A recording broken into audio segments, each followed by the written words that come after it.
정희 씨는 요즘 하루에도 12번씩 분통이 터질 때가 많았습니다. 너 괜찮아? 아니, 짜증나고 속상하고 화나고 배 아프고 완전 돌아버릴 것 같아. 이럴 줄 알았으면 가게 안 넘길 걸 그랬어. 그러게 누가 이럴 줄 알았니?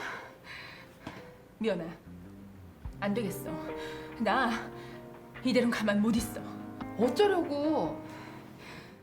그날 이후 이렇게 어떻게 그래? 부부의 식당을 찾은 정희 씨가 이해할 수 없는 행동을 하기 시작합니다. 네, 부르셨어요? 반찬 리필이요. 잠시만요. 아까부터 자꾸 민폐 행동을 보이는 정희 씨. 자신이 넘긴 식당이 장사가 잘 되자 고약한 놀부심보라도 발동한 걸까요? 부부를 향한 정희 씨의 괴롭힘은 멈출 줄을 몰랐습니다. 차량번호 4885! 4885! 틈만 나면 트집 잡을 거리를 찾아내기도 했지요. 저희 손님 차인데 주차할 데가 없어서 그래요.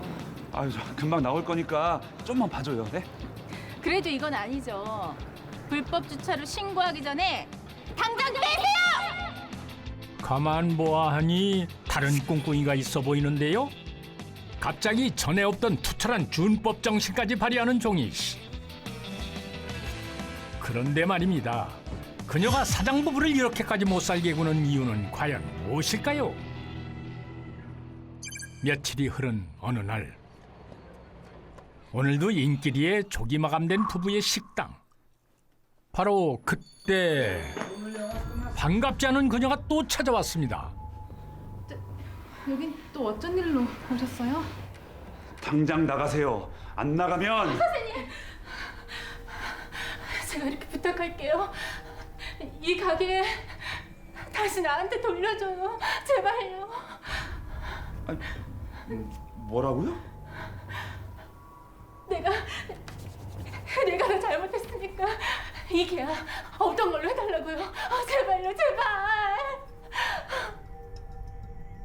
아니 이건 또 무슨 소리입니까? 이제 와서 다시 가게를 돌려달라고요? 제발요.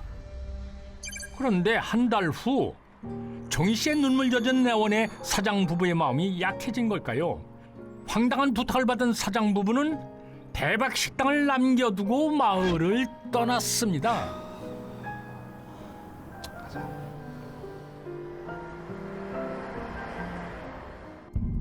일 년 후 주한 씨 부부는 여전히 인기 식당을 운영하며 바쁜 일상을 보내고 있었는데요. 하지만 그중 끈질긴 악연의 그림자가 부부 앞에 어른거리고 있었습니다. 그리고 잠시 뒤 장사를 마치고 퇴근한 부부 앞에 나타난 사람은 수고했어. 아, 자기도 고생했어.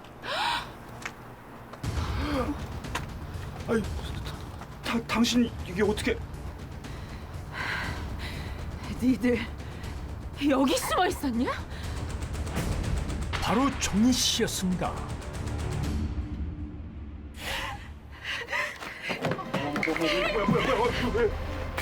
그리고 이어진 돌발 행동. 정희 씨는 자신의 몸에 석유를 뿌리고 스스로 목숨을 끊고 마는데요. 그녀는 대체 왜 이런 선택을 한 걸까요? 다른 지역으로 자리를 옮긴 부부의 가게는 여전히 성업 중이었습니다. 그러던 어느 날 1년 전 부부에게 식당을 넘겨준 가 찾아와 부부 앞에서 극단적인 선택을 하는 사건이 발생하게 됩니다. 그리고 의 죽음의 비밀은 2년이 지난 후에야 밝혀지게 되는데요. 거기에는 충격적인 사연이 숨겨져 있었습니다. 어디 가서 이만한 가게 구하기 어려우실 거예요. 아, 근데 어쩌죠?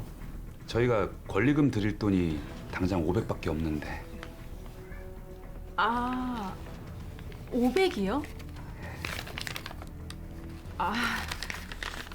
근데 이건 좀... 나머지는 장사 잘 되면 그때 한꺼번에 드릴게요. 저희 진짜 잘할 수 있어요. 그래...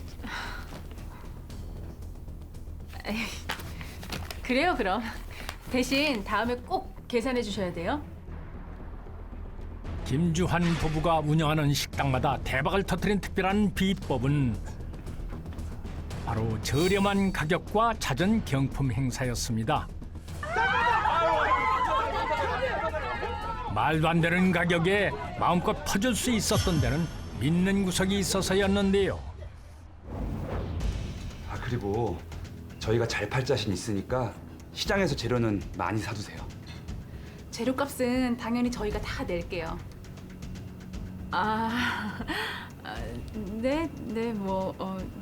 그럴게요.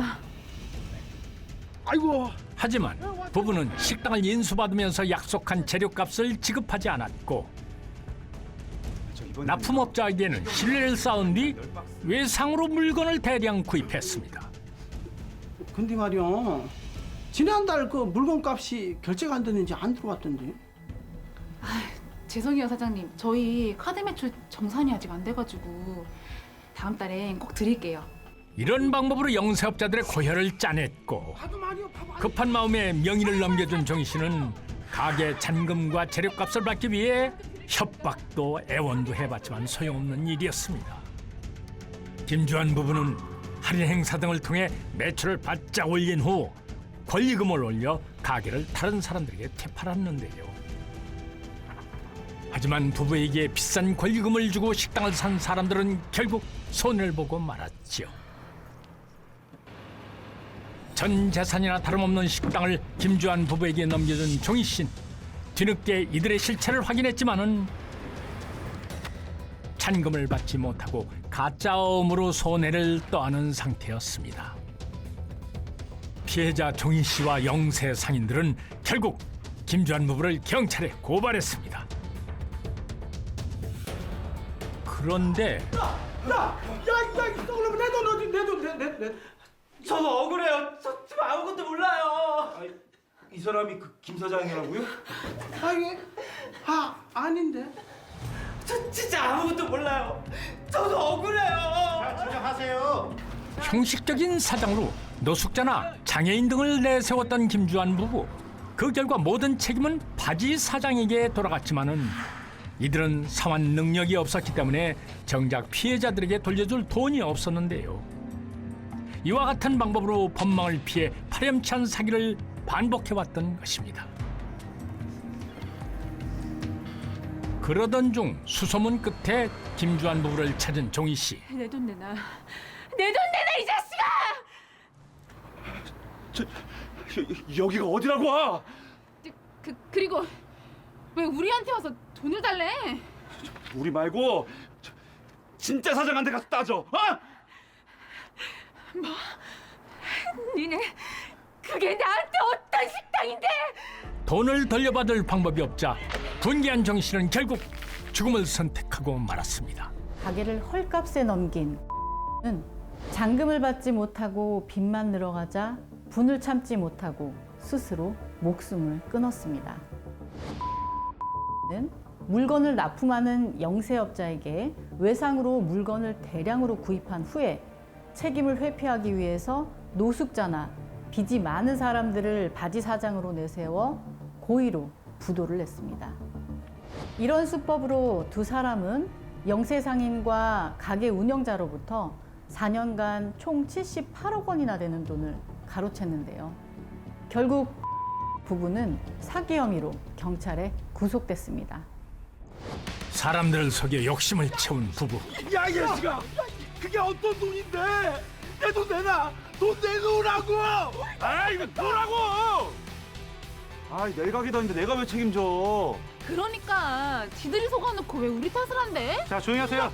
이들이 피해자들에게서 뺏은 건 단순한 돈이 아닌 비참한 현실을 극복하려는 간절한 희망과 사람을 향한 믿음이었습니다.